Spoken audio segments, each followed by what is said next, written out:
I'm Dan Kurtz-Phelan, and this is the Foreign Affairs Interview. Clearly, at this point in time, Iran has agreed to reopen the strait, but only on its own terms, which is fundamentally stunning. That is an outcome that the regime might have hoped for, but its ability to prevail and to continue to control the straits, even after the end of the conflict, would be a complete strategic rebalancing for the region and, frankly, for the United States. I'm Justin Vogt, Executive Editor of Foreign Affairs. Dan is away this week. On Tuesday night, as the world held its collective breath, U.S. President Donald Trump announced a temporary ceasefire with Iran, just hours after warning that, quote, a whole civilization will die, end quote, if the Iranian regime did not completely open the Strait of Hormuz. In exchange for a cessation of American and Israeli strikes, Iran has now agreed to allow oil and gas and other commodities to pass through the strait for 2 weeks and to stop its own attacks on its neighbors, giving both sides time to negotiate a more comprehensive peace deal. But many of the details of the ceasefire remain unclear, as do its chances of holding. A war that began with Trump's call for regime change now seems destined to leave the Iranian regime in place, emboldened and more certain of its resilience than ever before. Suzanne Maloney is vice president of the Brookings Institution and director of its foreign policy program. She has helped craft U.S. Middle East policy, serving in positions in the White House and the State Department across multiple administrations. I spoke with her on the morning of Wednesday, April 8th, to help make sense of the ceasefire and get a grasp of what might come next.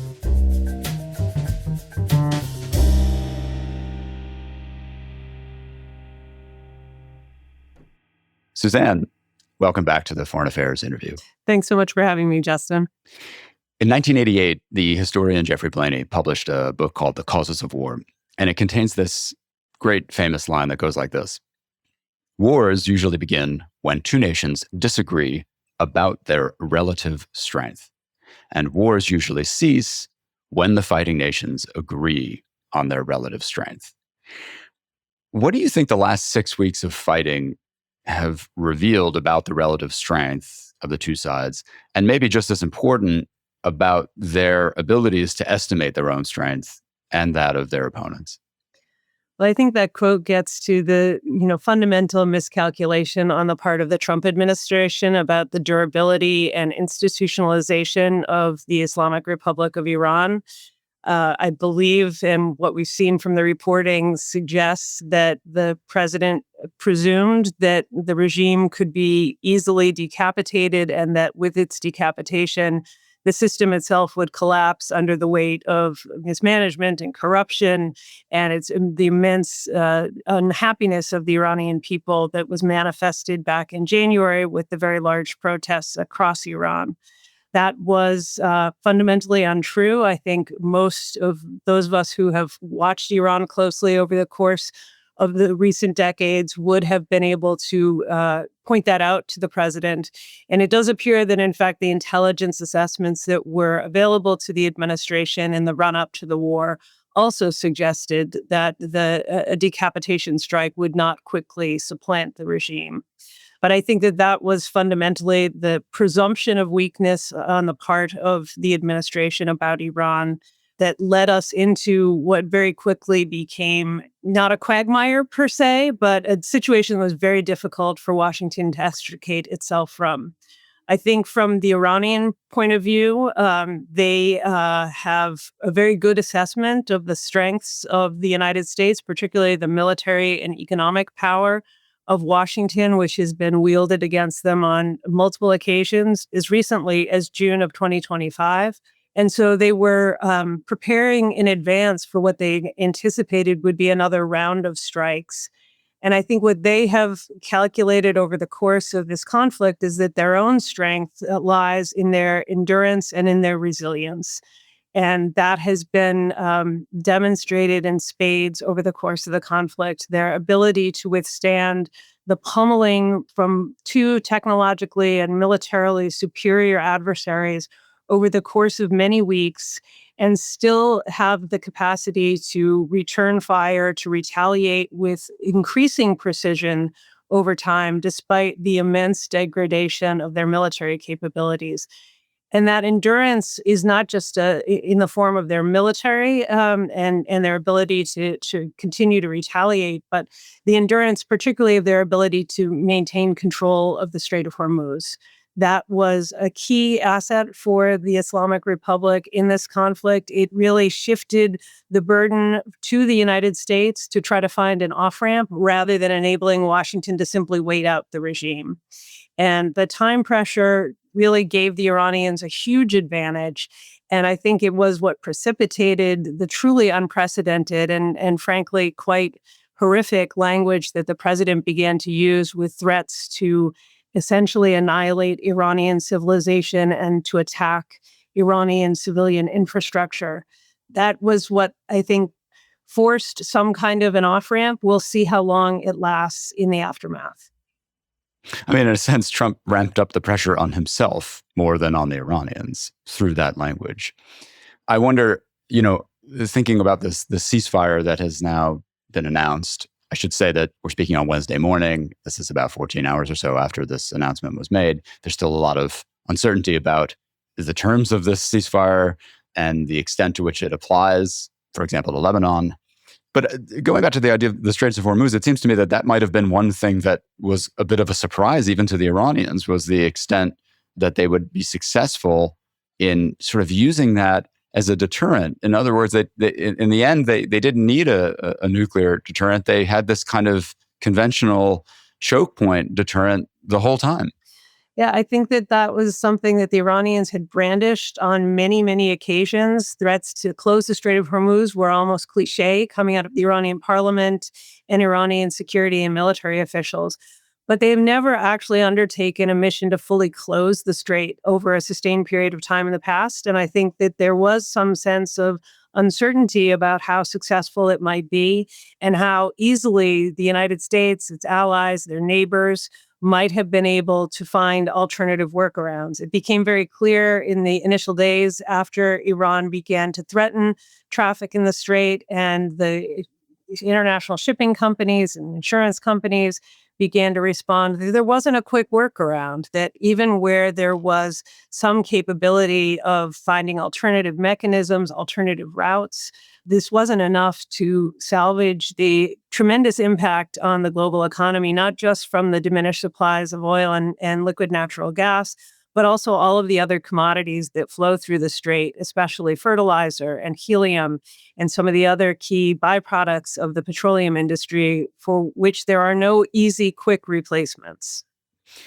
One question I had throughout the past couple of days, where there's this kind of whipsaw quality to what was going on, is what do we know about who is actually running Iran right now and who the Trump administration was negotiating with and who was authorizing whom on the Iranian side to kind of either accept or refuse the terms?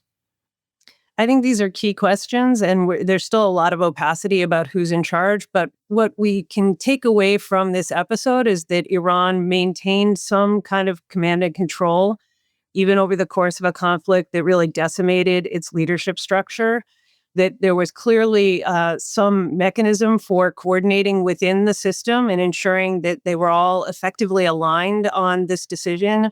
Although it is clear also that they have continued to fire even after the formal announcement of the ceasefire, presumably trying to continue to extend their leverage in the run-up to a round of formal talks that will come later in the week.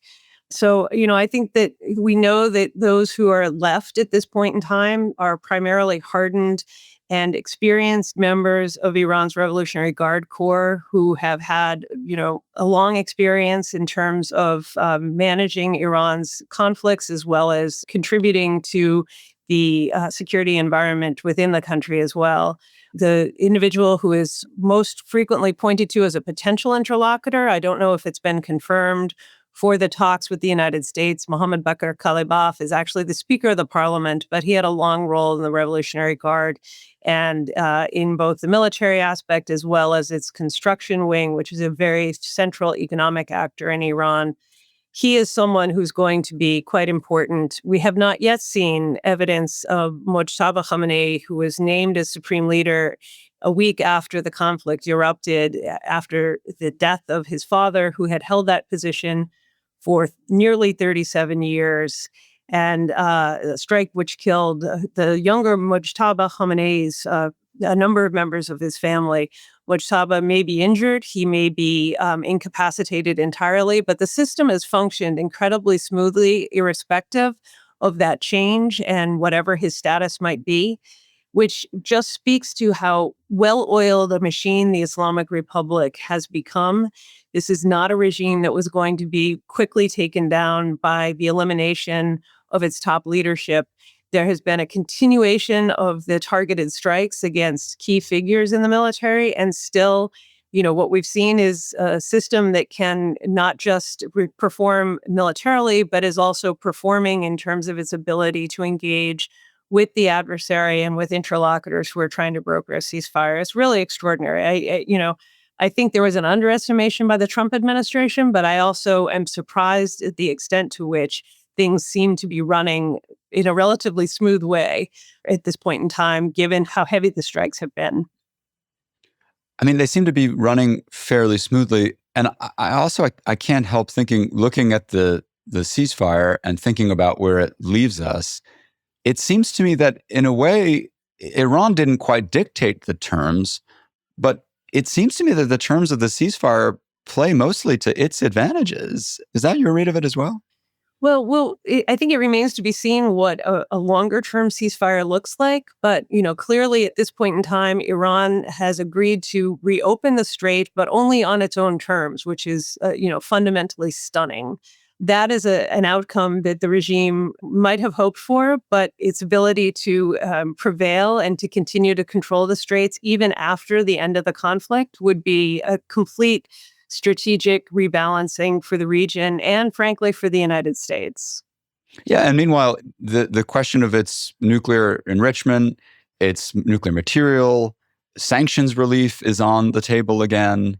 It just seems that all of the key questions that undergird the conflict have remained just kind of unsettled, while Iran has one kind of added level of leverage. Let's take the other view a little bit. What are some of the things that Iran has lost in terms of, in what ways is the regime going into these talks weaker than it was previously? We kind of understand that they have certain advantages now, including Hormuz, that they didn't before. What are some of the things that they're lacking now that they might have had at an earlier stage before the fighting? Well, they have lost key figures in the leadership, and that it will be felt over time. Exactly how the regime reconstitutes itself once the war winds down is still unclear. And I think that, some of the figures who've been taken out were people who were quite critical to creating the set of circumstances that enabled Iran to survive this round of strikes. It's not entirely clear at this point in time if the current array of individuals who are in charge are going to be able to sustain that over a long period of time. So there is, I think, some loss there.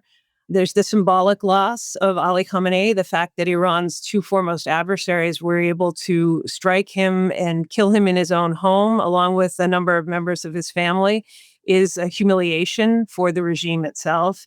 And of course, there has been significant degradation, not just of Iran's military capabilities, but also of its broader economic and industrial infrastructure. And so Iran, which already had a struggling economy, was very much closed off from the international financial system, is going to have to rebuild under potentially really negative circumstances.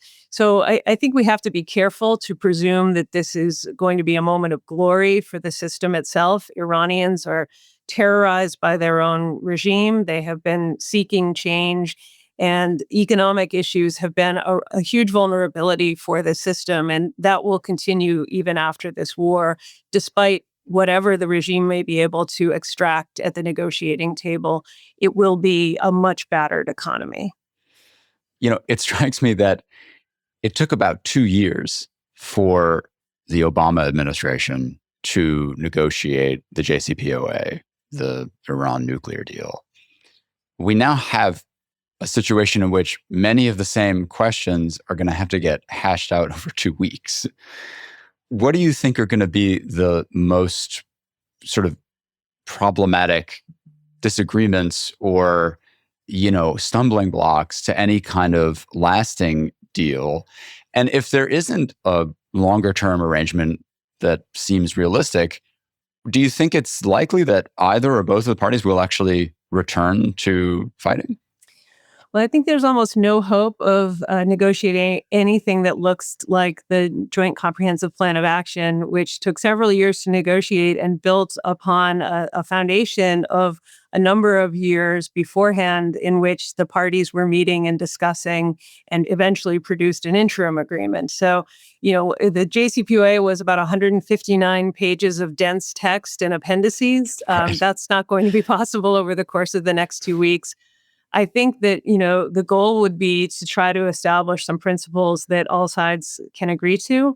I think even that will be a very high bar to meet because fundamentally what we've seen of the 10-point plan that the Iranians have put forward, of the 15-point plan that the Trump administration was proffering even before the war began, that they fundamentally have different end states. The Iranians want to formalize their control of the Strait of Hormuz. They want compensation in some, very direct form of economic benefits. They would like to see the United States leave its bases in the region, and the list goes on. And from the U.S. side, they would like the Iranians to give up their proxies, their ballistic missile program, the entirety of the industrial nuclear program that has been built over the course of the past 30 years. The Iranians say they won't do anything of the kind. And so there's a very high likelihood that this ceasefire will be difficult to maintain, except for the fact that the economic concerns, I think, of all the parties are so severe that there is an interest in trying to get to something that at least drives a cold peace or a hot ceasefire, whatever that might look like. The president has other business to attend to. He has an upcoming visit from the King of England. He has a forthcoming trip to Beijing to meet with Chairman Xi. He wants to put this war in his rearview mirror. And he'd also like to see an end to the economic disruption, the rising prices for jet fuel and gasoline, especially as Americans go into the summer holiday season. The Iranians, I think, believe, again, that they can control the timeline. But at some point, they have to recognize that their ability to respond will have some kind of a shelf life, that, they will want to sell high while they have control and while they still have what they believe is the upper hand. And they clearly have been amenable to some of the pressure that the Chinese and others have been applying to try to drive towards some kind of a solution. So I think the best case scenario is something that enables both sides to walk away and live to fight another day. Yeah, on your point about China and other powers, I mean, it strikes me that there might have been some, not exactly empathy or acceptance or patience with the Iranians for having closed the Strait of Hormuz, but at least an understanding of that they were doing it in response as a sort of retaliatory measure. If there's a ceasefire, if in effect the Israelis and the Americans are not bombing anymore, I can sort of imagine that the patience for this on the part of the Chinese, the Russians, the Indians would really diminish. And in a way, the pressure that was taken off the Iranians by kind of anger at the United States would start to build. Do you think that's a dynamic that we might see, that in a sense, the closure of the Strait of Hormuz will become more and more seen as Iran's doing and something that they are inflicting on everyone else rather than sort of as a byproduct of this American and Israeli war? Well, I think we've already seen that way by a lot of parties around the world. I think, one of the concerns that those in Beijing may have at this point in time is just the destabilizing impact of a global economy that is racked by huge disruptions and huge price increases for key commodities. And so Beijing is invested all over the world. They don't want to see a global recession any more than the Trump administration wants to see a global recession. And so I think there was a bit of time pressure from those capitals that have a stake in ensuring global economic stability. We'll be back after a short break.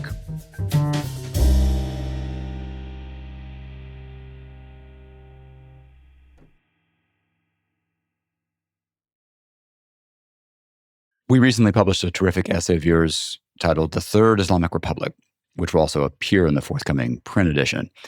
In it, you wrote, in part, what Iran's leaders want is to push their country's revolutionary project forward, ushering in what might be described as the Third Islamic Republic of Iran.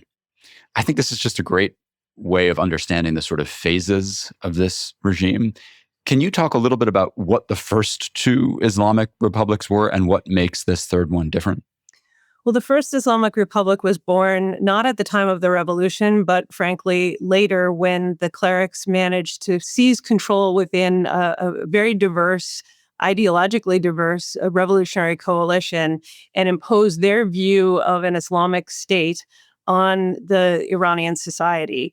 That occurred over the course of 1979 and 1980. And the key figure in that period of time was Ayatollah Ruhollah Khomeini, who was, of course, the charismatic cleric who helped galvanize diverse strands of society, people who were seeking an end to the monarchy but had no real agreement on what might follow.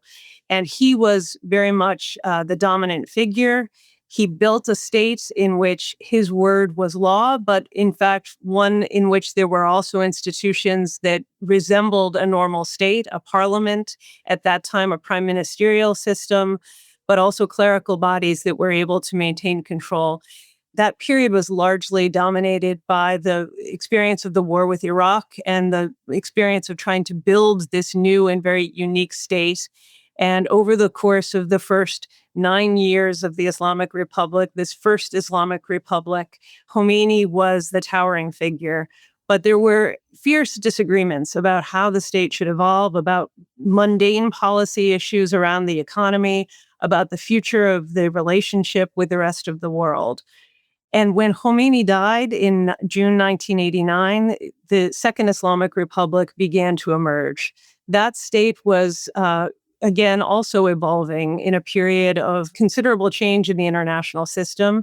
The most important figure in the Second Islamic Republic was Ali Khamenei, the supreme leader who was put in place in 1989. He had an excellent relationship with the security establishment, particularly with the Revolutionary Guard, as a result of his previous service in a ceremonial role during the initial First Islamic Republic.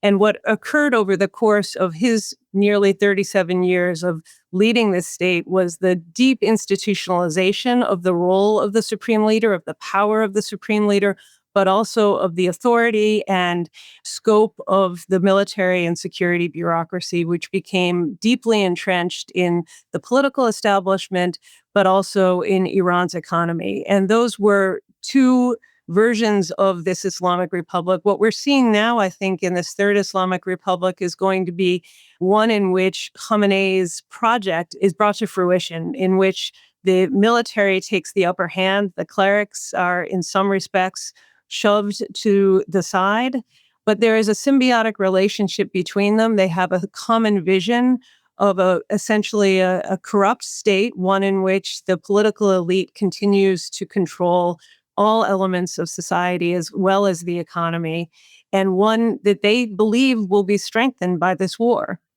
One party to this conflict that we haven't discussed yet that I think we should is Israel.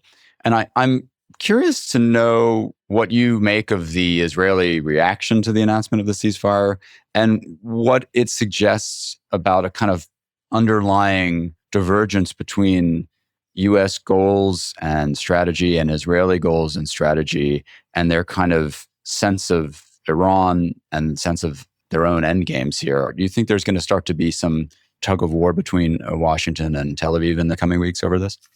I think there's always been some misalignment between what President Trump wanted and needed from this war and what Prime Minister Netanyahu wanted and needed from this war. And in that, there probably it's wider than just the two men. It's actually the policy ecosystems in both capitals. That for the Israelis, this was part of a larger effort to ensure that the country could never again experience the kind of traumatic surprise attack that occurred on October 7th. And there is, I think, a shared determination across the political spectrum to some degree to take whatever action is necessary, even if it is highly disruptive, even if it comes at tremendous cost to their own country and to the rest of the region and the world. So their response in the aftermath of the initial announcement of this temporary ceasefire was seemingly to step up their attacks in Lebanon against Hezbollah. And I think that that just reinforces what the worldview is from the Israeli leadership, that they need to ensure, they are determined to ensure that their adversaries cannot be strengthened as a result of this. They're going to have a more difficult time, of course, with sustaining attacks against Iran, because if the United States agrees to maintain the ceasefire, the Israelis will have to respect that. The Iranians, of course, have demanded that this should be a ceasefire that ends all the wars, including Lebanon. I suspect that that will be a situation that the Trump administration is prepared to give the Israeli government some continuing scope, at least in the short term. But we'll see if that particular point, the question of Lebanon, emerges as an issue. Just to finish up, I think what Trump needed was quite different from this. What he needed from this war was at least the appearance of victory. And what he needs to do is also be able to move on, unlike the Israelis who will continue. The president has many other interests around the world. The United States has many other threats to deal with around the world. And this war could not become the overwhelming and dominant focus for the U.S. military or for the U.S. president. So, the timeline was always going to be much shorter from Washington. And President Trump in the June war made very clear that he was going to determine the end of the conflict. In this case, it has been and may be still the Iranians, but the president will have to apply some pressure to the Israelis if, in fact, they are determined to continue. Yeah, and of course, Netanyahu is going to face voters eventually this year as well. This is an election year for him as well. I'm curious about your read of whether, with the Israeli security establishment, Israeli political establishment, Israeli public sort of see this as a sufficient outcome of cold peace. It seems we already had a cold peace before. The whole point of doing this was to kind of completely change the nature of the balance of power in the region. It doesn't really seem to have done that.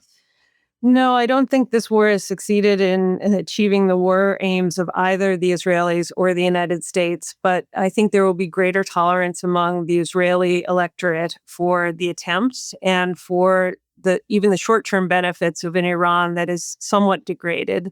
That will not be true among the American electorate. We're seeing already that there is pushback within the MAGA sphere about this war, the costs entailed, and the impact on the United States and our security interests, I think is far less clear. We just mentioned the Israeli public, the American public. I'm wondering about the Iranian public, the ordinary Iranians who were really the people bearing the brunt of this. What is your sense about what this war has done to the legitimacy of the regime inside Iran? We know that Iranians have long sought a more representative and more responsible government, and they have been stymied by the repression that this regime has been willing to undertake, including the obscene brutality that took place in January when at least 7,000 Iranians, civilian protesters, were killed, and probably many more. However, under bombardment from external adversaries, I don't see a rally around the flag effect, but I do think that the Iranian people have continued to pay the price for their regime. And as a result of American and Israeli strikes, it's a terrorizing experience to be in a war zone. And that's what the country has been over the course of 5.5 weeks. And, this is not going to create a very helpful platform for those who are trying to build an opposition to the system. There's a military government very much in place now in Iran. It will be even more determined to ensure that it retains control of society. We've seen a brisk pace of executions continuing even at the height of this conflict. We've seen messages distributed via the national internet because the connections to the rest of the world have been cut off, messages that threaten Iranians not to dare protest. And so if one has to point to the side that has lost the most as a result of this conflict, I think it is the Iranian people, the cause of democracy in Iran. And it is why the decision to undertake this war was so deeply misguided by the Trump administration. I think that's a sobering but very revealing point to end on. I want to thank you for your time this morning, Suzanne, and for your terrific article, which we're always happy to publish you, and we're looking forward to people reading it in the next issue. Thanks so much, Justin. It's always great to be with Foreign Affairs.